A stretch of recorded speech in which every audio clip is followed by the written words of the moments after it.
7월 7일 금요일 삶의 기적을 일으키는 30분 예배를 시작하도록 하겠습니다. 하나님께서 오늘 우리에게 주신 말씀은 여호수아 20장 1절에서 9절까지 말씀입니다. 이 말씀 제가 봉독하도록 하겠습니다. 여호와께서 여호수아에게 말씀하여 이르시되 이스라엘 자손에게 말하여 이르기를 내가 모세를 통하여 너희에게 말한 도피성들을 너희를 위하여 정하여 부지 중에 실수로 사람을 죽인 자를 그리로 도망하게 하라. 이는 너희를 위해 피해 보복자를 피할 곳이니라. 이 성읍들 중에 하나에 도피하는 자는 그 성읍에 들어가는 문 어귀에 서서 그 성읍의 장로들의 귀에 자기의 사건을 말할 것이요 그들은 그를 성읍에 받아들여 한 곳을 주어 자기들 중에 거주하게 하고 피해 보복자가 그의 길을 따라 온다 할지라도 그들은 그 살인자를 그의 손에 내주지 말지니 이는 본래 미워함이 없이 부지 중에 그의 이웃을 죽였습니다. 그 살인자는 회중 앞에 서서 재판을 받기까지는 또는 그 당시 대제사장이 죽기까지 그 성읍에 거주하다가 그 후에 그 살인자는 그 성읍 곧 자기가 도망하여 나온 자기 성읍 자기 집으로 돌아갈지니라 하라 하시니라. 이에 그들이 납달리의 산지 갈릴리 게데스와 에브라임 산지의 세겜과 유다 산지의 기앗 아르바 곧 헤브론과 여리고 동쪽 요단 저쪽 루벤 지파 중에서 평지 광야의 베셀과 갓 지파 중에서 길르앗 라못과 므낫세 지파 중에서 바산 골란을 구별하였으니 이는 곧 이스라엘 모든 자손과 그들 중에 거류하는 거류민을 위하여 선정된 성읍들로서 누구든지 부지 중에 살인한 자가 그리로 도망하여 그가 회중 앞에 설 때까지 피해 보복자의 손에 죽지 아니하게 하기 위함이라. 아멘. 오늘 이 시간 하나님께서 우리 주신 말씀 듣기 전에 잠시 기도하는 시간 갖도록 하겠습니다. 하나님 아버지 감사합니다. 오늘도 저희들 사랑하셔서 친히 저희를 만나주시고 저에게 말씀하시니 감사합니다. 하나님 아버지 오늘도 하나님께서 저에게 주신 그 말씀을 통해서 우리 어리석음과 미련함에도 불구하고 우리 연약함에도 불구하고 우리를 사랑하신 하나님 그 하나님의 놀라우신 사랑을 다시 한번 기억하게 하시고 그렇게 저희를 사랑하신 하나님을 믿음으로 담대히 세상 살아가며 하나님의 크신 영광을 나타내는 저희가 될 수 있도록 은혜 베풀어 주옵소서. 예수님의 이름으로 감사하며 기도드리옵나이다. 아멘. 여호수아 18장과 19장은 이제 이스라엘 백성들이 가나안 땅의 지도를 그립니다. 그래서 지도를 그리고 그 지도에 경계를 그려서 그 지도를 7부분으로 나누고 그 7부분을 아직 가나안 땅을 분배받지 못한 7지파에게 나눠주는 그 과정에 대해서 그리고 또 각각 그 7지파가 분배받은 땅의 경위가 어떠한지에 대해서 말씀합니다. 그렇게 해서 이제 요단 동편의 땅과 요단 서편의 땅과 그렇게 이스라엘 백성들이 이제 가나안 땅과 요단 동편의 땅에 대한 모든 분배를 마친 이후에 이제 여호수아 20장 1절부터 이렇게 말씀합니다.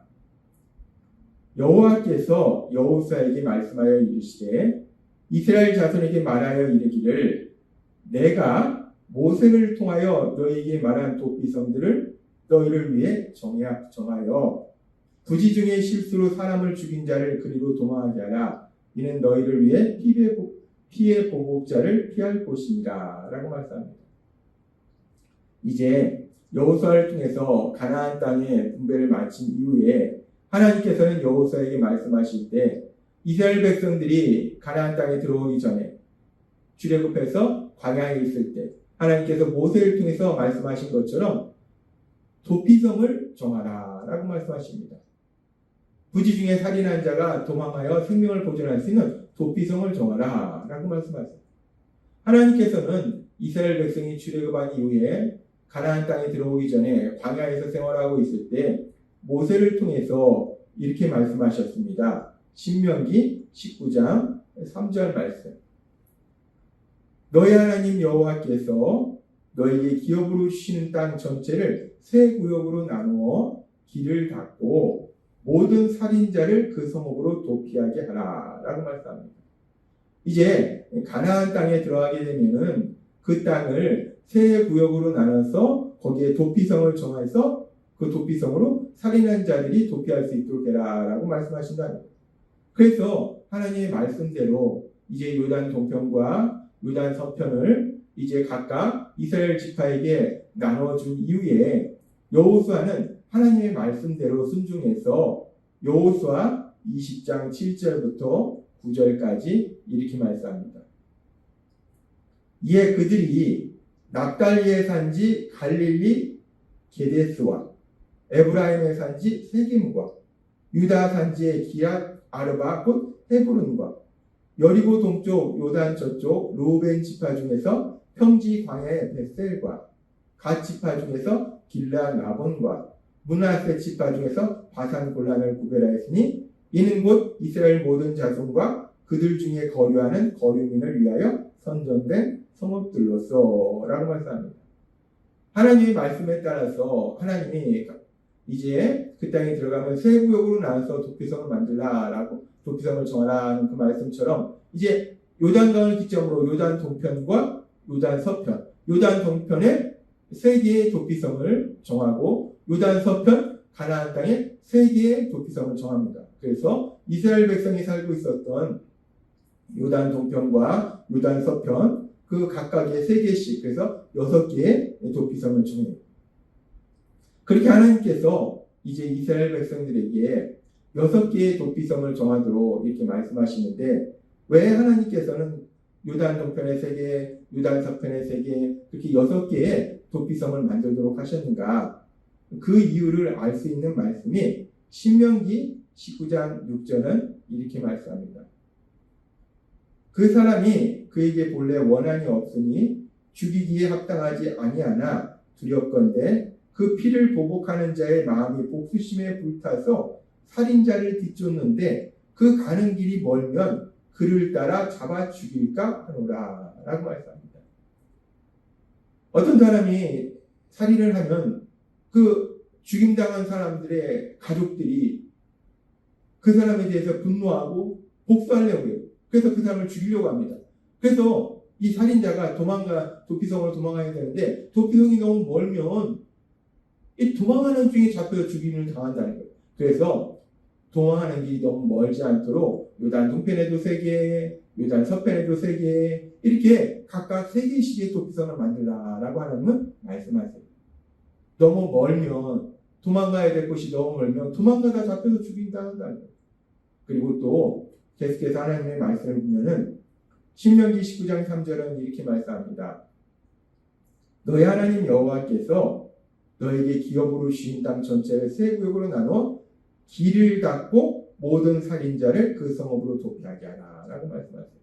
하나님께서 그렇게 도피성을 하나만 만드는 것이 아니고 요단 동편에 3개, 요단 서편에 3개 그래서 어디서든지 접근하기 쉽게 가까운 거리에서 갈 수 있도록 만들어 주시고 그리고 또 그렇게 가까운 거리에서 갈 수 있도록 도피성을 정하도록 하실 뿐만 아니라 그 도피성까지 가는 그 길이 좋지 않으면 가다가 잡혀 죽임을 당할 수 있어요. 그래서 여기 말씀해 보니까 길을 닫고 라고 말씀합니다.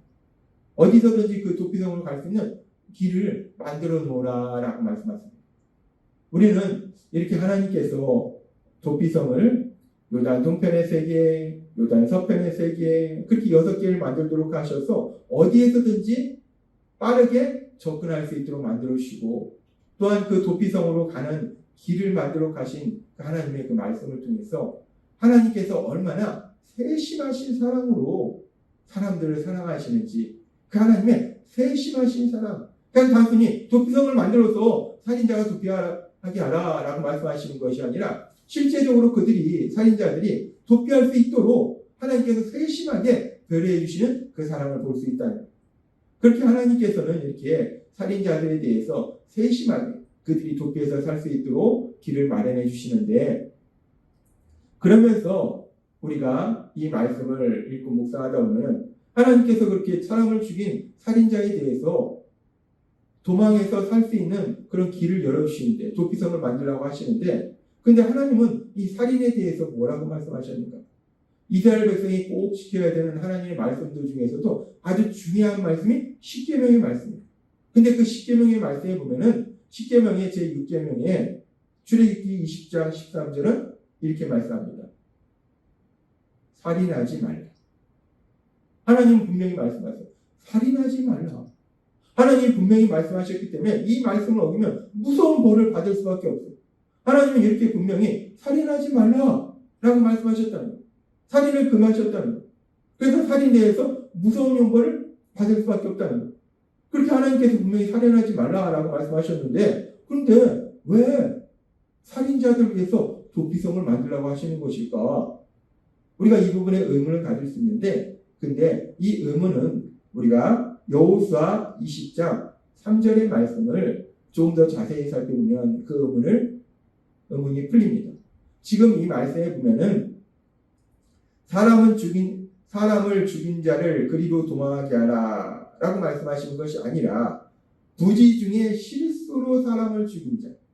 그러니까 단순히 사람을 죽인 살인자는 다 도피성을 도망하게 하라고 말씀하시는 것이 아니라 부지 중에 실수로 사람을 죽인 자.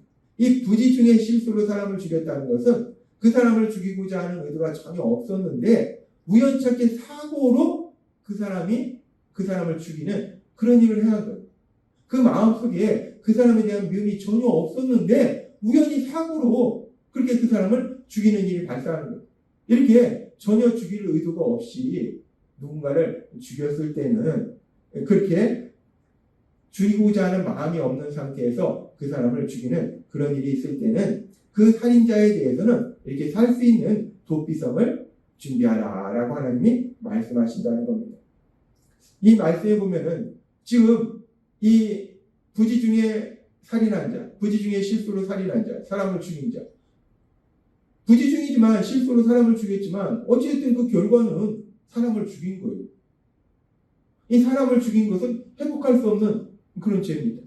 그렇게 그 결과를 보면 사람을 죽이는 그런 엄청난 죄를 범한 것인데, 그런데 그 결과를 보면 엄청난 죄인데, 근데 하나님께서는 단순히 그 결과를 보시는 것이 아니라 그 마음을 보신다는 거예요.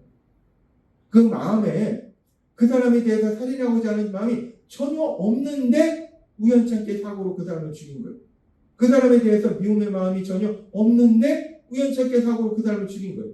그럴 경우에는 비록 결과는 살인이라는 엄청난 무서운 결과를 초래했지만 그 마음이 살인하고자 하는 마음이 없다면 그 사람에 대해서 살 길을 열어줘라 라는 것이 하나님의 말씀이다. 우리는 이 도피성 제도를 통해서 우리 하나님이 단순히 어떤 일의 결과만을 보시는 것이 아니라 그보다 더 중요하게 여기시는 것은 그 사람의 마음이구나 라는 걸 알 수 있어요. 하나님께서는 일의 결과만 가지고 그 사람에 대해서 심판하거나 판단하시는 것이 아니라 그 사람의 마음을 보신다는 거예요. 그래서 살인이라는 엄청난 죄를 지었지만 그럼에도 불구하고 그 마음에 사람을 죽이고자 하는 마음이 전혀 없다면 그 마음을 보시고 그를 불쌍히 여기셔서 그가 살 수 있는 길을 열어주시더라는 거예요. 그것이 하나님의 사랑이라는 겁니다. 그런데 우리는 다 연약하다는 거예요. 우리는 다 연약해서 누구나 이런 실수도 하고 저런 실수도 하고, 특별히 우리가 이제 예수님을 믿음으로 인해서 예수님을 사랑하고 하나님을 사랑하고 그래서 하나님의 말씀대로 살고자 우리가 정말 몸부림치는데 그럼에도 불구하고 우리는 연약해서 수시로 넘어진다는 거예요. 분명히 하나님이 우리에게 주신 말씀들이 있는데 그 말씀에 순종해야 되는데 때로는 우리가 그 말씀에 순종하지 못하는 하나님의 말씀에서 벗어나는 그런 일들을 할 때도 있다는 거예요. 그런데 그럼에도 불구하고 오늘 도피성 제도를 통해서 하나님께서 우리에게 주신 말씀처럼 하나님은 단순히 그 일의 결과만을 보시는 것이 아니라 그 사람의 마음을 보신다는 거예요. 우리가 비록 때로는 연약함을 인하여 실수하고 넘어지고 죄를 지을지라도 우리가 하나님을 사랑하는 마음, 그래서 우리가 그 하나님의 말씀대로 순종하고자 몸부림치는 우리의 마음을 보시고 하나님께서는 우리를 계속해서 사랑하시고 우리에게 은혜를 베풀어 주신다는 겁니다. 우리는 오늘 도피성 제도에 대한 말씀을 통해서 그렇게 하나님께서 단순히 결과만 보시는 것이 아니라 마음을 보시고 불쌍히 여기시는 그 하나님의 사랑을 다시 한번 볼 수 있어요. 따라서 우리가 세상을 살아갈 때 비록 우리가 연약함으로 인하여 실수하고 넘어질지라도 그렇게 우리의 마음을 보시고 우리를 불쌍히 여기시고 우리에게 은혜 베풀어 주신 하나님, 그 하나님 안에 거함으로 인해서 우리 하나님이 주시는 참된 기쁨을 누리고 또 우리 하나님의 영광을 나타내시는 여러분 되시길 주님의 이름으로 축원합니다. 기도하겠습니다. 하나님 아버지 감사합니다. 오늘도 주신 말씀처럼 살인이라는 엄청난 죄를 지었지만 그럼에도 불구하고 그 마음에 그 사람을 죽이고자 하는 마음이 없었을 때 하나님께서는 결과만 보시는 것이 아니라 그 마음을 보시고 그 사람을 불쌍히 여기는 그런 하나님의 크신 사랑에 대해서 오늘도 들었습니다. 하나님 아버지 그 사랑이 언제나 저희와 함께하고 계시네. 우리가 비록 연약함을 인하여 넘어지고 쓰러질지라도 그렇게 우리의 마음을 보시는 하나님, 그 하나님의 놀라우신 사랑, 그 사랑 안에 거하는 저희가 될 수 있도록 은혜 베풀어 주옵소서. 예수님의 이름으로 감사하며 기도드리옵나이다. 아멘. 이 시간도 하나님께서 우리 주신 말씀을 묵상하면서 조용히 기도하는 시간 갖도록